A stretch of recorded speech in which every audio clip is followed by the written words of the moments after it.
Saat ini, kemampuan fokus manusia rata-rata hanya 8 detik saja. Wow. Salah satu penelitian yang paling terkenal tentang penurunan kemampuan fokus manusia adalah studi yang dilakukan oleh Microsoft pada tahun 2015. Dalam studi tersebut, Microsoft menemukan bahwa manusia memiliki kemampuan fokus yang lebih pendek daripada ikan mas. Aku akan menjajah manusia. Ya, betul. Menurut studi tersebut, kemampuan fokus manusia rata-rata hanya sekitar 8 detik saja. Lo tahu ikan mas itu berapa? Ya, kemampuan fokus rata-rata ikan mas adalah 9 detik. Wah, studi ini menunjukkan bahwa teknologi dan konsumsi konten digital berlebihan dapat mempengaruhi kemampuan fokus manusia. Penurunan kemampuan fokus juga merupakan masalah yang mendasar. Benar dong? Kenapa? Karena kalau lo nggak bisa fokus, lo lebih mudah dipengaruhi. Kalau lo mudah dipengaruhi, artinya lo nggak punya pendirian. Kalau lo nggak punya pendirian ataupun karakter, hidup lo jadi nggak penting. Bener dong? Iya. Dan itulah penyebab semua rasa sedih di hidup lo. Iya nggak?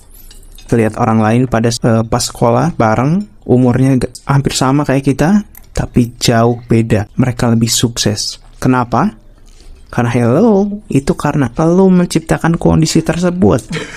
Dan tololnya, lo nyalahin keadaan. Padahal kondisi tersebut tuh yang salah. Iya, lo tolol banget nyalahin keadaan karena lo mikir saya lahir dari keluarga miskin, karena ya saya tidak kuliah, ya karena saya nggak punya motor ninja misalnya. That's stupid.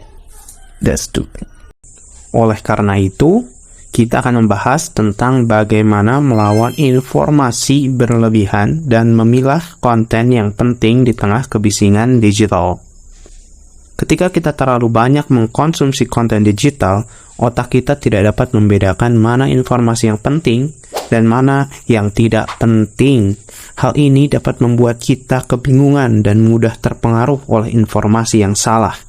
Contohnya, ketika kita menonton video di YouTube ataupun menelusuri Instagram, searching di YouTube atau lihat konten Instagram, kita tuh seringkali terjebak dalam melihat konten-konten yang tidak penting dan akhirnya kita lupa dengan tujuan awal kita. Ya, betul. Contohnya kayak gini. Buka YouTube, niatnya mau nyari tutorial bikin bisnis misalnya. Terus lihat konten short cewek setengah telanjang lewat. Nah, buka dulu dong videonya. Terus dibuka, wah seru nih, tapi bosan, scroll lagi ke bawah. Makin hot nih, scroll lagi sampai lu bosan dan akhirnya lu nemuin channel Coki misalnya. Lu ketawa, scroll lagi terus. Scroll dan Anda lupa kenapa Anda buka YouTube. Betul? Iya. Begitupun dengan di marketplace ya, di Shopee misalnya. Ya, kita mau beli sepatu doang. Terus muncul barang lain, akhirnya Anda malah check out barang yang tidak penting. Atau Anda check out sepatu yang beda dari yang pertama Anda pikirkan. Contoh, nyari sepatu yang harganya 150 ribuan. Karena disuguhi gambar sepatu lain yang harganya 350 ribu, Anda malah check out yang 350 ribu. Dengan pay later, nyicil, padahal Anda tidak butuh banget sepatu itu. That's stupid, man. Stupid banget. Dan kalau menurut kalian itu sepele ya, ketawain aja. Lo tau nggak? Awal cuci otak yang bom bunuh diri itu, yang bundir, itu kebanyakan ya dibuat bingung dulu orangnya, baru dibikin bom bunuh diri. Tingkat fokus manusia itu sebenarnya cenderung menurun nih seiring dengan meningkatnya penggunaan teknologi. Ya, hal ini dapat berdampak negatif pada kesehatan mental kita. Oleh karena itu, sangat penting bagi kita untuk membangun ketahanan mental dan membatasi konsumsi konten digital. Oke, gua kasih ini ya, beberapa tips untuk membantu Anda memilih konten yang penting.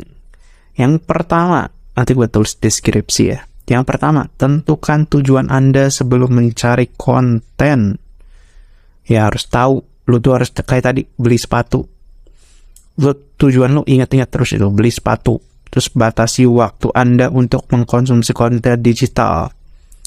Ya coba bikin jadwal aja lah. Mungkin buka Instagram sehari 1 jam atau 30 menit cukup kali ya. Ya pokoknya batasin ya waktunya ya. Terus gunakan fitur notifikasi dengan bijak. Terus nomor 4-nya, hindari konsumsi konten digital di tempat-tempat yang dapat mengganggu fokus Anda. Nah, ini penting nih. Ini tahu nggak alasan kenapa orang mudah ditipu? Atau yang kita sering sebut dihipnotis? Yaitu karena mengkonsumsi konten digital di tempat-tempat yang dapat mengganggu fokusnya. Fokusnya keganggu, mudah dipengaruhi, ya udah gampang tuh. Buat diambil motornya, diambil HP-nya, diangkut, ya nah. Itulah, terima kasih mendengarkan podcast ya. Terima kasih dan syarafaka.